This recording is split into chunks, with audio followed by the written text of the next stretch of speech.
आज का हमारा टॉपिक है स्कैटरिंग ऑफ लाइट। या इस टॉपिक में हम लोग देखेंगे कि आखिर हमारा लाइट स्कैटर कैसे करता है। इसके पहले वाले क्लास में हमने जो एक बहुत इंपॉर्टेंट चीज़ों के बारे में समझा था वो हमारा था advance sunrise and delayed sunset. हालांकि टॉपिक बड़ा आसान है लेकिन इसमें ना बहुत बड़ा एक चीज़ छुपा हुआ है। इसको थोड़ा सा हम एक बार दोबारा रिवाइज करवा देते हैं। क्या था इसमें? देखिए, इसमें हम लोगों ने ये पढ़ा था कि हमारा जो सनराइज होता है ना, यानी कि सुबह जो सूरज उगता है उसका किरण आपको दिख जाता है, लेकिन एक्चुअली में जो सूरज हमारा ऊपर आएगा ना वो 2 मिनट के बाद आएगा। इसका मतलब ये हो गया कि हम लोग जो सुबह में पहली बार सूरज की किरण देखते हैं वो एक्चुअल में सूरज का किरण होता तो है, लेकिन क्या वो एक्चुअल सूरज होता है? नहीं, हमको बस सन का लाइट दिखता है और एक्चुअल सन जो हमारा ऊपर आएगा वो 2 मिनट के बाद आएगा। ठीक है, तो यहाँ पे आप याद रखिएगा, जो हमको सूरज की रोशनी जो सुबह में दिखती है वो 2 मिनट हमको पहले ही दिख जाता है सूरज के ऊपर आने से। ठीक है, और यही चीज़ हमारा सूरज जब डूबता है शाम में, इवनिंग में, वही चीज़ हमारा यहाँ भी होता है। सूरज का लाइट डूब चुका होता है, यानी कि शाम हो चुका होता है, लेकिन एक्चुअली में क्या सन हमारा डूबा हुआ होता है? नहीं, वो 2 मिनट के बाद डूबेगा। ठीक है, तो यही हमारा था advance sunrise and delayed sunset. अब हमारा आज का टॉपिक है स्कैटरिंग ऑफ लाइट। इसमें देखिए, इसमें 2 बात पहले हम लोग यहाँ पे जान लेते हैं। क्या है? The path of a beam of light passing through a true solution is not visible. True solution का मतलब है, चलो ट्रू सॉल्यूशन का सबसे अच्छा एग्जांपल देते हैं हम आपको, चीनी पानी। यानी कि आप पानी में क्या करो, चीनी को घोल दो, पानी में चीनी को घोलो और उससे आप लाइट को पास कराओ, बिल्कुल भी आपका लाइट यानी कि बीम जो है लाइट का वो बिल्कुल विजिबल नहीं होगा। इसका मतलब ये हो गया कि आप क्या करो, एक शीशे वाले ग्लास में पानी लो और पानी में आप चीनी को घोल दो, उसके थ्रू आप लाइट को पास कराओगे, बिल्कुल भी लाइट स्कैटर नहीं करेगा। यहाँ पे लॉजिक क्या है बताते हैं।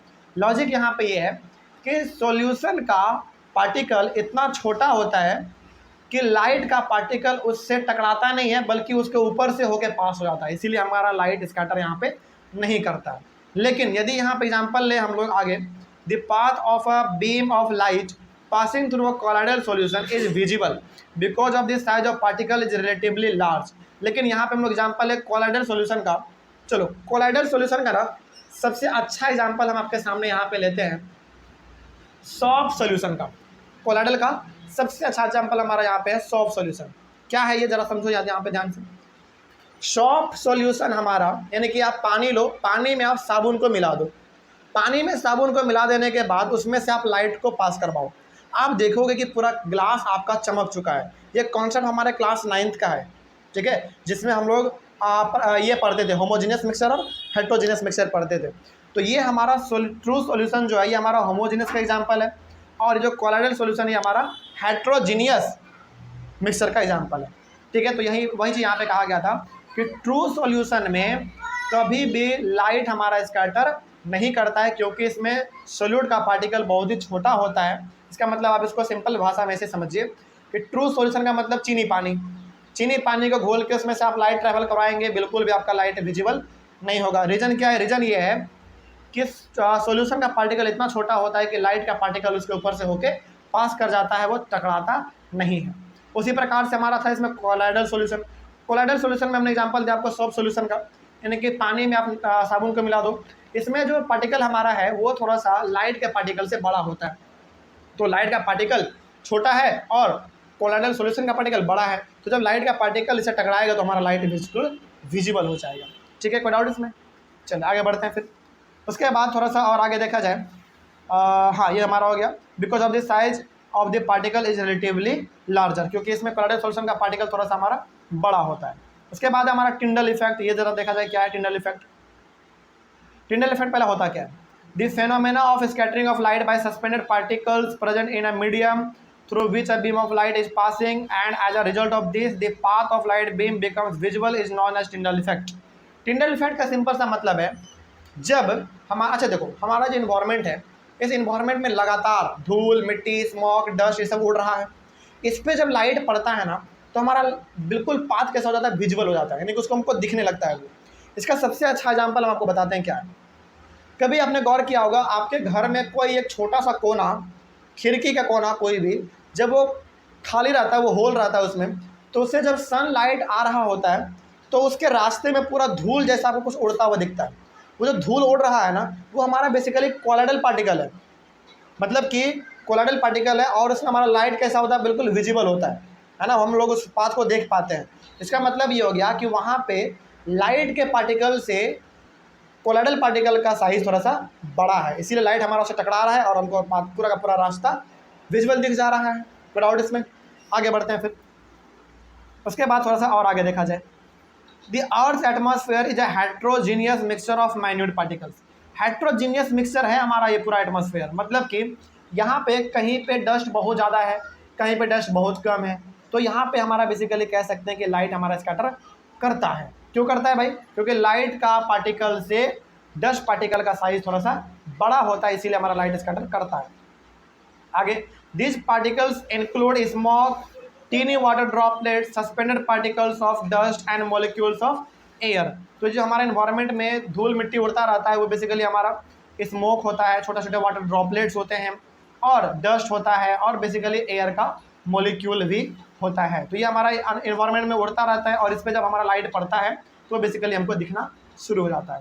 अभी आगे इसका एग्जाम्पल देंगे, आपको और समझ में आएगा। When a beam of light strikes such fine particles the path of the beam becomes visible. तो जब हमारा लाइट इन सभी पार्टिकल से टकराता है तो बिल्कुल विजिबल हो जाता है, यानी कि हम लोग उस लाइट को देख पाते हैं बहुत आसान तरीके से। This phenomena is also seen when a fine beam of sunlight enters a smoke filled room through a small hole. अच्छा, टिंडल इफेक्ट का सबसे अच्छा एग्जाम्पल हमने आपको वही दिया, एक बार दोबारा देना चाहेंगे इसका एग्जाम्पल। यदि आपके रूम में, हालांकि आपके रूम में हमेशा डस्ट स्मोक उड़ता रहता है, आप कितना भी कोशिश कर लो कि आपके रूम में डस्ट स्मोक ना उड़े, वो हो ही नहीं सकता, वो हमेशा रहता है, ठीक है। तो यदि आपके रूम में छोटा सा खिड़की है, उससे यदि छोटा सा होल है, तो इसलिए उससे सनलाइट आपके रूम में आ रहा है, तो उस लाइट में आप देखेंगे कि छोटा छोटा धूल मिट्टी उड़ रहा होता है। यही हमारा है टिंडल इफेक्ट। ऐसा क्यों हो रहा है? क्योंकि वो जो धूल पार्टिकल हमारा उड़ रहा है उसका साइज लाइट के पार्टिकल से बड़ा है, इसीलिए लाइट का पार्टिकल उसमें टकरा रहा है और वो लाइट पूरा का पूरा पाथ हमारा विजिबल हो जा रहा है। आगे फिर 10 scattering of light makes the particles visible. तो यहाँ पे हमारा जो लाइट स्कैटर किया, यानी कि जो लाइट हमारा फैल गया पूरी तरीके से, और इससे हमारा क्या हो गया, पार्टिकल पूरी तरीके से विजिबल हो गया, हम लोग पार्टिकल को देख पाते हैं, ठीक है। आगे, Tyndall effect can also be observed when sunlight passes through a canopy of a dense forest. अच्छा, कभी आपने ये भी गौर किया होगा, जब घने जंगल से जब हमारा सनलाइट पेड़ पौधों के पत्तों से टकरा के नीचे आता है ना, उसमें भी हमारा ये टिंडल इफेक्ट देखने को मिलता है, यानी कि वहाँ पे भी धूल मिट्टी आपको उड़ता हुआ दिख जाएगा। तो ये भी आपको यहाँ पर टिंडल इफेक्ट देखने को मिलता है। आगे, the colour of the scattered light depends on the size of the scattering particles. एक बात और यहाँ पे समझ लीजिए, हालांकि इसको समझाने के लिए ना अब थोड़ा सा आप गौर से समझिएगा, ठीक है, ये बहुत इंपॉर्टेंट है। यहीं से आपको थोड़ा सा ये भी समझ में आ जाएगा कि आखिर आसमान का कलर नीला क्यों होता है, ठीक है। देखिए यहाँ पे समझना क्या है, हमने आपको बताया था कि सनलाइट जो है वो वाइट लाइट है, और ये वाइट लाइट 7 कलर से मिलकर बना हुआ है। विवग्योर, VIBGYOR, यहाँ पे हर एक कलर का अल्फ़ाबेट हमारा पहला है, VIBGYOR। हमको यहाँ से ये मालूम चल चुका है कि सनलाइट वाइट लाइट है, पहली बात, और वो 7 कलर से मिलकर बना हुआ है। इसमें मात्र हमको 2 कलर से मतलब है, एक ब्लू से और एक रेड से, ठीक है। अब समझिए ध्यान से, ब्लू लाइट का जो पार्टिकल होता है, यहाँ पे ध्यान से समझने की ज़रूरत है बस, ब्लू लाइट का पार्टिकल और रेड लाइट का पार्टिकल, ये आपको दोनों यहाँ पे समझना पड़ेगा। देखो यहाँ पे एक थोड़ा सा यहाँ पे समझाएंगे हम अभी, लेकिन थोड़ा सा यहाँ पे आप पहले देख लो। The red light has a wavelength of about 1.8 times greater than blue light. इसका मतलब क्या हुआ सर? इसका मतलब समझाते हैं। देखो इसका मतलब यहाँ पे ये है कि हमारा जो वाइट लाइट है, और इस वाइट लाइट में हमारा 7 कलर है, VIBGY और विवग्योर हमारा इसमें हमारा एक कलर रेड भी है और एक कलर हमारा ब्लू भी है। ये कॉन्सेप्ट बड़ा इंपॉर्टेंट है, इसको समझ जाइएगा तो आपको समझ में आएगा कि हमारे आसमान का कलर नीला क्यों होता है। देखिए हमारे इन्वायरमेंट में जो डस्ट, स्मॉग, धूल, मिट्टी सब जो उड़ता रहता है, उसका साइज बड़ा होता है ब्लू लाइट के पार्टिकल से। यानी कि वाइट लाइट हमारा 7 कलर से मिलकर बना हुआ है, और इन 7 कलर का अपना अपना लाइट का पार्टिकल होता है। रेड कलर का अपना अलग पार्टिकल है, और यहाँ पे हम लोग फिजिक्स में उस पार्टिकल को वेवलेंथ के नाम से जानते हैं। समझेगा ध्यान से। लाइट जो हमारा यहाँ पे विवग्योर है, VIVGY और विवग्योर 7 कलर है, इस सातों कलर का अपना अपना पार्टिकल है, ठीक है। और उस पार्टिकल को हम लोग फिजिक्स में वेवलेंथ के नाम से जानते हैं। अब रेड और ब्लू कलर से हमको केवल यहाँ पे मतलब है, हमारे इस इन्वायरमेंट में जो डस्ट स्मॉग ये सब रहता है उसका साइज बड़ा होता है किसके पार्टिकल के साइज से? ब्लू लाइट के पार्टिकल से बड़ा होता है। तो ऑब्वियस ही बात है, जब वाइट लाइट इस बड़े से डस्ट पार्टिकल्स के ऊपर पड़ेगा तो लाइट हमारा क्या हो जाएगा? पूरा का पूरा टकरा के फैल जाएगा। क्यों फैल जाएगा भाई? क्योंकि डस्ट वाला पार्टिकल हमारा थोड़ा सा बड़ा था और ब्लू लाइट का पार्टिकल हमारा छोटा था, तो टकराएगा तो पूरा फैल जाएगा। लेकिन यही चीज़ हमारा रेड के साथ नहीं होता। क्यों नहीं होता? क्योंकि रेड लाइट का जो पार्टिकल है वो उसका साइज बड़ा होता है डस्ट पार्टिकल से। तो बताओ, जब रेड लाइट हमारा डस्ट पार्टिकल के ऊपर पड़ेगा तो क्या वो टकराएगा? नहीं टकराएगा। क्यों नहीं टकराएगा? क्योंकि यहाँ पे हमारा रेड लाइट का पार्टिकल थोड़ा सा बड़ा है और डस्ट का पार्टिकल छोटा है, तो वो टकराएगा नहीं, बल्कि उसके ऊपर से होकर रेड लाइट हमारा पास हो जाएगा। इसीलिए फिर हमारा लाइट टकराया कौन? ब्लू वाला। इसीलिए आसमान आपको नीला दिखता है। तो अब आज आपको ये रीज़न मालूम चल गया होगा कि आसमान का कलर नीला क्यों दिखता है। एक बार दोबारा बताते हैं, डाउट हमारा इसमें सारा क्लियर हो जाएगा। आसमान का कलर नीला इसलिए दिखता है, सबसे पहला बात समझिए कि सनलाइट हमारा, पहली बात तो एक वाइट लाइट है और ये वाइट लाइट हमारा 7 कलर से मिलकर बना हुआ है। हमको यहाँ पे सातों कलर से मतलब नहीं है, हमको यहाँ पे मतलब है केवल और केवल रेड और ब्लू से, ठीक है। यहाँ पे समझिए ध्यान से, ब्लू लाइट का जो पार्टिकल है वो छोटा है किसके पार्टिकल्स के कंपैरिजन में? डस्ट पार्टिकल के कंपैरिजन में। और इस पूरे एनवायरनमेंट में क्या फैला हुआ है? डस्ट फैला हुआ है, और डस्ट का पार्टिकल थोड़ा सा हमारा बड़ा है किसके पार्टिकल से? ब्लू लाइट के पार्टिकल से। तो जब ब्लू लाइट का पार्टिकल इस डस्ट पार्टिकल पे पड़ेगा तो पूरा का पूरा वो हमारा टकरा के फैल जाएगा, और इतने बड़े लेवल पे ये फैलता है कि पूरा का पूरा आसमान आपको नीला दिखने लगता है। अब यदि बात करते हैं कि सर फिर हमारा आसमान लाल क्यों नहीं दिखता, होना चाहिए ना सवाल कि सर आपने बात कहा कि हमको यहाँ पे केवल मतलब है रेड कलर से और ब्लू कलर से, तो ब्लू कलर का पार्टिकल डस्ट पार्टिकल के कलर से छोटा होता है, सॉरी ब्लू कलर का पार्टिकल का साइज छोटा होता है डस्ट पार्टिकल के साइज से, तो वो टकराया और फैल गया। तो फिर रेड वाले में ऐसा क्यों नहीं था? क्योंकि रेड कलर का पार्टिकल का साइज बड़ा होता है किसके पार्टिकल से? डस्ट पार्टिकल से। तो जब रेड कलर का पार्टिकल हमारा डस्ट पार्टिकल से टकराता है ना, तो वो टकराता नहीं है, बल्कि उसके ऊपर से वो पार हो जाता है। क्यों? क्योंकि बड़ा साइज किसका इसमें? रेड का।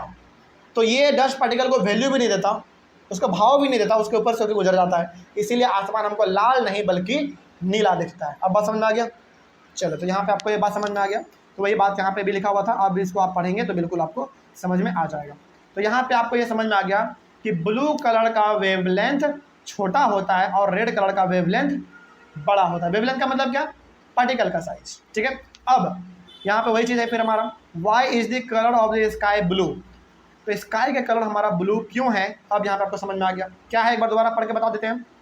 The molecules of air and other fine particles in the atmosphere have size smaller than the wavelength of visible light. The red light has a wavelength of about 1.8 times greater than blue light. When light passes through the atmosphere, the fine particles in air scatter the blue light। यानी कि environment में जो हमारा dust particle इसे present है वो किसको scatter करेगा? ब्लू लाइट को वो स्कैटर करेगा, क्योंकि ब्लू लाइट का वेवलेंथ छोटा होता है, मोर स्ट्रांगली दैन रेड। यानी कि हमारे आसमान से होते हुए जब लाइट हमारे एटमॉस्फेयर में एंटर करेगा, वैसे ही सारे के सारे ब्लू लाइट के पार्टिकल हमारे डस्ट पार्टिकल से टकराएंगे और वो फैल के आसमान में पूरा चल जाएगा, जिसके कारण से हमको आसमान का कलर नीला दिखेगा। लेकिन रेड कलर का पार्टिकल नहीं टकराएगा। क्यों नहीं टकराएगा? क्योंकि उसका पार्टिकल थोड़ा सा बड़ा होता है डस्ट पार्टिकल के कंपैरिजन में, वो उसको पार करते हुए हमारे धरती पे आ जाता है, इसीलिए वो स्कैटर नहीं करता, इसीलिए आसमान हमको लाल नहीं दिखता है, ठीक है। आगे, thus the scattered blue light enters our eyes. तो यही स्कैटर ब्लू लाइट हमारा जब आसमान में फैल जाता है और जब हमारे आंखों में पड़ता है तो आसमान हमको पूरा का पूरा नीला दिखता है। तो कोई दिक्कत अब इसमें? अब यदि कोई चलते फिरते पूछ ले कि बताओ आसमान का कलर नीला क्यों है? इसलिए नीला है क्योंकि ब्लू लाइट का वेवलेंथ छोटा है किसके कंपैरिजन में? डस्ट पार्टिकल के कंपैरिजन में, इसलिए वो टकराता है और टकरा के पूरा का पूरा आसमान में फैल जाता है, इसीलिए हमको आसमान नीला कलर का दिखता है। और रेड कलर का जो पार्टिकल है वो थोड़ा सा बड़ा होता है डस्ट पार्टिकल के कंपैरिजन में, इसीलिए वो टकराता नहीं बल्कि डस्ट पार्टिकल को ऊपर से होते हुए वो पार हो जाता है, ठीक है। यही हमारा इसमें रीजन था।